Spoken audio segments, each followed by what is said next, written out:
ជំរាបសួរអ្នកនរអស់គ្នាជួបមួយខ្ញុំវិភពរបស់ខ្មែរហើយនឹងហើយយើងនឹងបន្តសាច់រឿងយើងកុំឲ្យខាត់ពេលយូរយើងចូលសាច់រឿងយើងហ្មងទៅជីជ្រឺបានសួរទៅកាន់សាវជាថាសោះប្អូនតូចបើយើងប្រជ្រៀតចូលហ្មងតិចមកដូចប្រហិតទៅសាវជាបានតបទៅកាន់ជីជ្រឺវិញថាសោះច្បងមិនបាច់ព្រួយទេខ្ញុំស្មានដឹងតាំងពីដំបូងថានឹងជួបស្ថានភាពបែបនេះហើយក៏បានគិតទុកមុនពីផែនការដោះស្រាយបញ្ហានេះរួចហើយដែរជីឈឺក៏សរសើរសាវជាថានេះបានចំជាសិស្សប្អូនតូចមែនបងដឹងហើយថាឯងប្រកាសជាមានវិធីដោះស្រាយមិនខាននិយាយចប់សាវជាក៏កាន់ចង្កេះរបស់ជីឈឺក៏និយាយថាសិស្សប្អូនតូចឯងមិនមែនគិតចង់និយាយមិនតន់ចប់សាវជាក៏ដកដាវចេញមកព្រមទាំងនិយាយថាដាវអ៊ីស្រាហោះឡើងហើយក៏ទាញជីឈឺហោះឡើងទៅខាងលើដើម្បីជិះលើដាវអ៊ីស្រាពេលឡើងដល់លើដាវជីឈឺក៏សម្លឹងទៅមុខរបស់សាវជាព្រមទាំងគិតក្នុងចិត្តថាសិស្សប្អូនតូចសង្ហាណាមនុស្សខាងក្រោមឃើញដូចនេះក៏និយាយថាវ៉ាជិះដាវហោះពិតជាលួចអស្ចារ្យមែនចង់តែទៅយកដាវទៅភ្លាមហ្មងទេនេះបរិសម្នាក់បាននិយាយថាពីរអ្នកនោះដូចជាសិស្សមកពីប៉ាក់តៅអញ្ចឹងបានជាមានភាពលេចធ្លោបែបនេះហើយក៏បន្តថានោះមិនមែនជាកូនសិស្សទី1ក្នុងប៉ាក់តៅឈ្មោះជីឈឺណាយខានឃើញតែប៉ុន្មានថ្ងៃសោះនឹកស្មានមិនដល់ថាបែរជាមកជិះដាវហោះជាមួយសិស្សប្អូនខ្លួនទៅវិញជីឈឺក៏គិតក្នុងចិត្តថាខ្ញុំអាម៉ាស់មកខ្លាំងណាស់ពេលចុះមកដល់ភ្លាមអ្នកបម្រើក៏មកដល់ព្រមទាំងនិយាយថាសូមស្វាគមន៍មនុស្សទេពទាំងពីរមកកាន់សំណាក់សួយអ៊ីសូមបងប្រាក់ថ្លៃឈ្នួលសិនមុននឹងចូលសម្រាប់សាវជាក៏បងប្រាក់ទៅឲ្យអ្នកបម្រើជីឈឺក៏គិតក្នុងចិត្តថា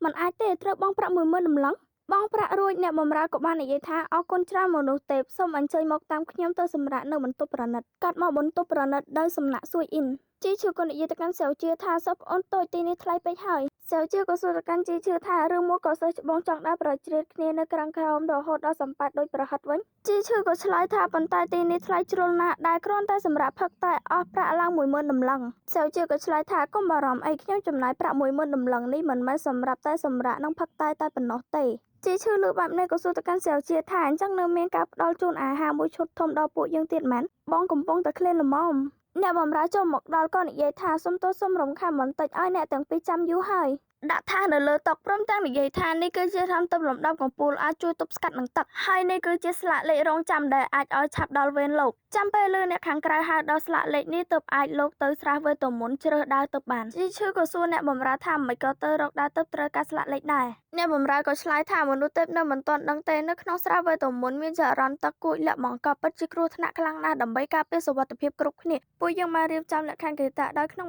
ម្ដងចុះទៅបានតែមនុស្ស2នាក់ទេជីឈឺក៏សួរថាបានតែ2នាក់មនុស្សនៅខាងក្រៅច្រើនដល់ថ្នាក់ហ្នឹងអញ្ចឹងអ្នកទៅតែមកថ្មីពេលណាទៅបានដល់វេនខ្លួនទៅអ្នកបម្រើក៏ឆ្លើយថាលឿនបំផុតក៏ពីខែក្រោយទៀតដែរជីឈឺក៏និយាយទាំងផ្នែកស្លើថាព្រះអញ្ចឹងបានជាមនុស្ស3នាក់មិញនឹងស្ពីសុទ្ធតែបង្វិចធំការពិតទៅព្រោះតែត្រូវស្នាក់នៅទីនេះដល់3ខែអ្នកបម្រើក៏និយាយថាមនុស្សទេពទាំងពីរសូមអញ្ជើញសម្រាប់តាមសម្រួលខ្ញុំសូមលាសិនហើយសាវជាក៏សួរទៅកាន់ជីឈឺថាយ៉ាងម៉េចដែរសិស្សច្បងពេលនេះគាត់ថាខ្ញុំចំណាយប្រាក់ 10000 ដំឡឹងសមនឹងតម្លៃអត់ជីឈឺក៏ឆ្លើយថាសមគឺវាសមហើយតែយ៉ាងណាក៏នៅតែថ្លៃដែរសាវជាក៏និយាយថាតាំងពីភ្នាក់ដឹងខ្លួនក្រៅនៅដែនដីអាចកំបាំងមកសិស្សច្បងមើលថាខ្ញុំរហូតថ្ងៃនេះគ្រាន់តែសិស្សច្បងត្រូវការខ្ញុំជួយរឿងនេះខ្ញុំក៏ត្រូវតែរៀបចំអ្វីជូនសិស្សច្បងឲ្យបានរៀបរយជារឿងធម្មតាទេដូច្នេះសិស្សច្បងកុំកង្វល់ចិត្តអីជីឈឺក៏តបថាអញ្ចឹងបានតែបងលែងគួរសមនឹងឯងហើយជីឈឺក៏គិតក្នុងចិត្តថាបើសិនឲ្យគេដឹងថាខ្ញុំខំប្រឹងប្រែងដល់ថ្នាក់ហ្នឹងគឺដើម្បីបំពេញបេសកកម្មដែលប្រព័ន្ធដាក់ឲ្យខ្ញុំនោះខ្ញុំបែរត្រូវគេវាយដំដល់ស្លាប់មិនខានពេលហ្នឹងក៏លឺសំឡេងអ្នកខាងក្រៅនិយាយថាសូមភ្ញៀវលេខ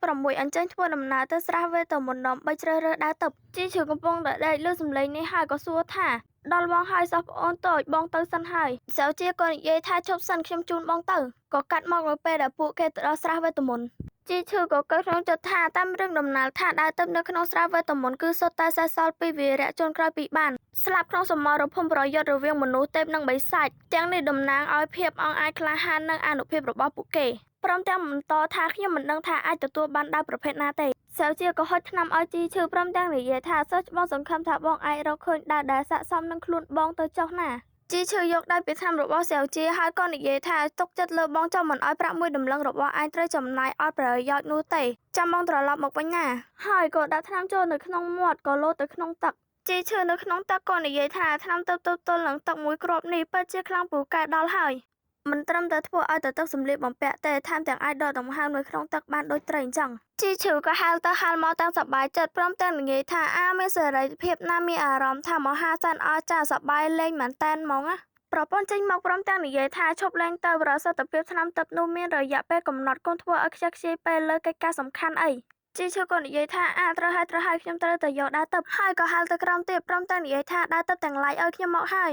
នៅក្នុងបាត់ស្រះវេទមន្តពេលចូលមកដល់ក្រោមក៏ឃើញដើរទៅជាច្រើនជីឈឺឃើញហើយវ៉ាវពិតជាអស្ចារ្យនៅទីនេះមានដើរទៅច្រើនដល់ថ្នាក់នឹងផងពេលបែរទៅក៏ឃើញដើរទៅវេទមន្តជាច្រើនជីឈឺក៏និយាយថារើសយកមួយណាទៅណមានអារម្មណ៍ថាដើរមួយណាក៏លួយដែរនេះចង់តែក្រសោបយកទៅផ្ទះទាំងអស់ហ្មងទេវ៉ៃប្រពន្ធចេញមកព្រមទាំងនិយាយថាយោងតាមលក្ខខណ្ឌដើរទៅនៅទីនេះសុទ្ធតែមានវេទមន្តពិសេសទាំងអស់លោកស្រឡាញ់ពួកវាតែម្ខាងគឺមិនគ្រប់គ្រាន់ទេពួកវាត្រូវតែពេញចិត្តលោកដែរទើបអាចយកបានជីឈឺក៏និយាយថាមិនក៏នៅក្នុងពិភពប្រឡំលោកនេះពោពេញទៅដោយលក្ខខណ្ឌគួរឲ្យរំខានរហូតអញ្ចឹងជីឈឺក្រឡេកទៅឃើញដាវមួយក៏និយាយថាវ៉ាដាវមួយនេះក៏សែនអស្ចារ្យមិនធម្មតាដែរជីឈឺក៏ទៅក្បែរដាវនោះព្រមទាំងនិយាយថាសួស្ដីខ្ញុំឈ្មោះជីឈឺសូមអញ្ជើញទៅផ្ទះវិញជាមួយខ្ញុំណាជីឈឺក៏ប្រើកម្លាំងយ៉ាងខ្លាំងដើម្បីដកដាវនោះតែដាវនោះអត់រង្គើសម្បីតែបន្តិចប្រពន្ធក៏និយាយថាគេមិនយកព្រមទៅជាមួយលោកទេត្រូវសក់ស្រូវដែលបេះទាំងបង្ខំរសជាតិមិនផ្អែមទេលោកមើលខាងនោះវិញទៅដាវក៏ល្អមិនធម្មតាដែរមិនអញ្ចឹងសុភាសិតដែលប្រពន្ធនិយាយមិញហ្នឹងគឺសំដៅទៅលើរបស់ដែលយើងចង់បានយកមកតែបង្ខំគឺវាមិនមានផលល្អដល់យើងទេ